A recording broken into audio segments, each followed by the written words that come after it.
অনেকটা ভয় এবং সাহস নিয়ে এই প্রথমবার ১০-১২ জনের রান্না করলাম আমি একাই নিজ হাতে সবকিছু। কিছুদিন আগে বাসায় কিছু মেহমান আসছিল, তাদের জন্য এই আয়োজন করেছিলাম। হ্যালো এভরিওয়ান, আসসালামু আলাইকুম। কেমন আছেন সবাই? আশা করছি সবাই ভালো আছেন। আমরাও অনেক ভালো আছি। বাসায় যেহেতু মেহমান আসবে তাই আগে থাকতেই সবকিছু গুছিয়ে রেখেছিলাম। সকাল সকাল উঠে বিছানাপত্র গুছিয়ে নিয়েছি, তারপর কাটাকাটি সবকিছু ভিডিওতে দেখাশোনা সম্ভব হয় না আসলে। তো এই ভিডিওটা আমার কিছুদিন আগের ছিল। বাসায় কিছু মেহমান আসছিল, তার মধ্যে মেহমানগুলো বিশেষ কেউ না, আমার মা বাবা ছিল আর আমার দেবর, তারা ছিল। তাদের জন্য এই কিছু আয়োজন করলাম, যেটা আমি নিজের হাতে একা করেছি, কারো হেল্প ছাড়া। তো এই প্রথমবার আমি একা একা সব কিছু করেছি। আলহামদুলিল্লাহ সব কিছু ভালোই হয়েছে।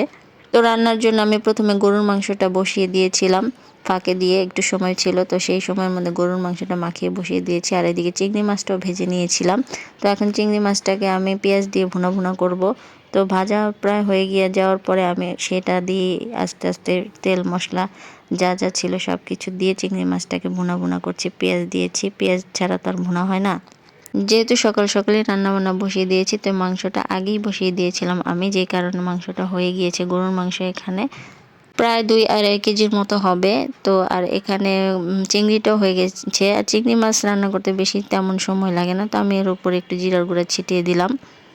তো রান্না হবে চিংড়ি মাছ ভুনা, গরুর মাংস সঙ্গে রোস্ট আর হচ্ছে পোলাও।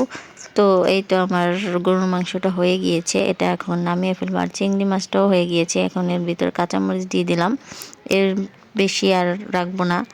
তো এই পাতিলে আমি রোস্ট রান্না করার জন্য প্রথমে বেরেস্তাটা ভেজে নিয়েছি। বেরেস্তা ভেজে উঠিয়ে নিব, তারপর এর ভেতরে চিকেনগুলো ভেজে নিব। তো এখানেই আমি চিকেনগুলো ভেজে দিয়ে নিচ্ছি আস্তে আস্তে করে, বেশি লাল করে ভাজা যাবে না বা শক্ত হয়ে যায়, যে কারণে আমি অল্প কিছুক্ষণ ভেজেই এটাকে উঠিয়ে নিচ্ছি।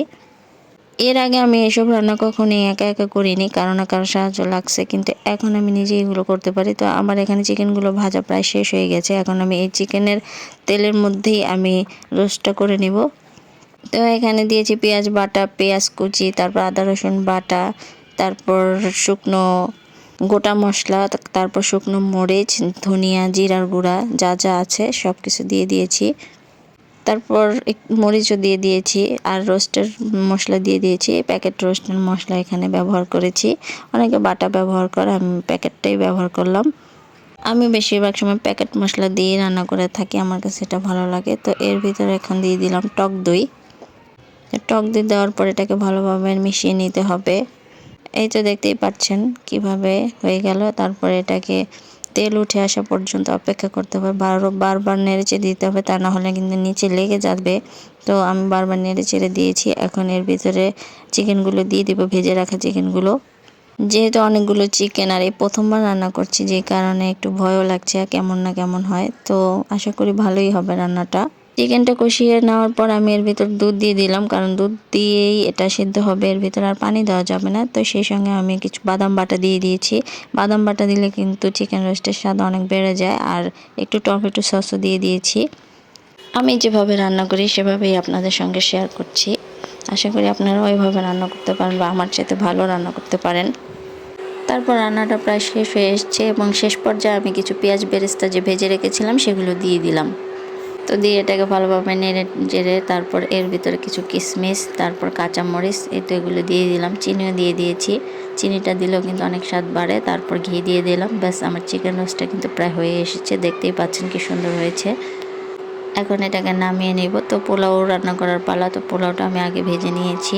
ভেজে নেওয়ার পর এখানে গরম পানি দিয়ে দিব। আসলে সব কিছু তেমন একটা দেখানো হয় না। এই তো আমার পোলাওটা প্রায় টেনে এসেছে। এখন এই তো রান্নাবান্না সব কিছু শেষ। তো এই তো আমার রান্নাবান্না সব কমপ্লিট হয়ে গিয়েছে, সব কিছু গুছিয়ে রেখেছি। তো ভিডিওটা এই পর্যন্তই আজকের। কেমন লাগলো সবাই জানাবেন। তো আপনারা সবাই ভালো থাকবেন। আজকের মতো এখানেই বিদায়। আল্লাহ হাফেজ।